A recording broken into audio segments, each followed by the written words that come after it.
বাণিজ্য মেলায় নারীদের পছন্দের তালিকায় হাঁড়ি পাতিল, ক্রোকারিজ সহ গৃহস্থালী নানা পণ্য, যেখানে রয়েছে মূল্যছাড় সহ বিভিন্ন অফার। তবে মেলার অর্ধেক সময় পার হলেও বিক্রি নিয়ে সন্তুষ্ট নয় বিক্রেতারা। মেলা ঘুরে রিপোর্ট করেছেন নাদিয়া ইসলাম তুলি। নুডলস খান নাই তো নুডলসই খান নাই।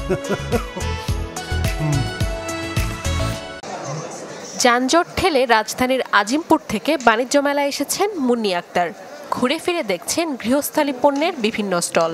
ইচ্ছা কিনবেন পছন্দের বেশ কিছু হান্ডি পাতিল ও ক্রোকারিজের পণ্য, কেননা বাইরের দোকানগুলোর চেয়ে দাম কম এখানে।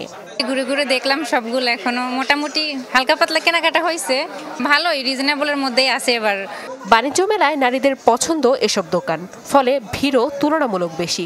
পাওয়া যাচ্ছে রান্নার হাঁড়ি থেকে হাতা খুন্তি পর্যন্ত। কর্মীরা হাঁকডাকে তুলে ধরছে নিজেদের পণ্যের নানান সুবিধা, দেয়া হচ্ছে মূল্যছাড় সহ নানা অফার। দাম মোটামুটি বেশিও না কমও না, তবে হরেক রকম পণ্য পাওয়া যাচ্ছে। কোনোটার দাম একটু কম, কোনোটার দাম অনেক বেশি। জিনিসপত্র অনেক সুন্দর, যেগুলো আমাদের বাংলাদেশে পাওয়া যায় না অনেক সময়। তো এখানে দেখতেছি ইউনিক ইউনিক কিছু জিনিস আছে, কিন্তু প্রাইসটা একটু বেশি। দামও ঠিক আছে, রিজনেবল, এবং খুব ভালো ভালো দেশি বিদেশি অনেক ব্র্যান্ডের প্রোডাক্ট আছে। আমরা স্যাটিসফাইড। মেলার অর্ধেক সময় পার হলেও বিক্রি নিয়ে তুষ্ট নন বিক্রেতারা। বলছেন ভিড় বাড়লেও নেই কাঙ্ক্ষিত বেচাকেনা। এসব দোকানে প্রতিদিন বিক্রি 30 থেকে 40 হাজার টাকা পর্যন্ত। মেলার দিন বাড়ার সাথে সাথে বেশি বিক্রির আশাও তাদের।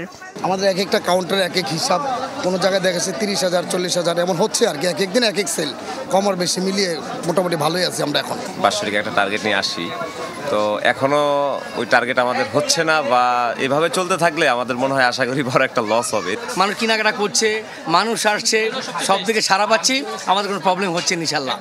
বাংলাদেশি স্টলের পাশাপাশি মেলায় রয়েছে ভারত, থাইল্যান্ড সহ কয়েকটি দেশের হান্ডি পাতিল ও ক্রোকারিজের পণ্য। নাদিয়া ইসলাম তুলি, চ্যানেল 24, ঢাকা।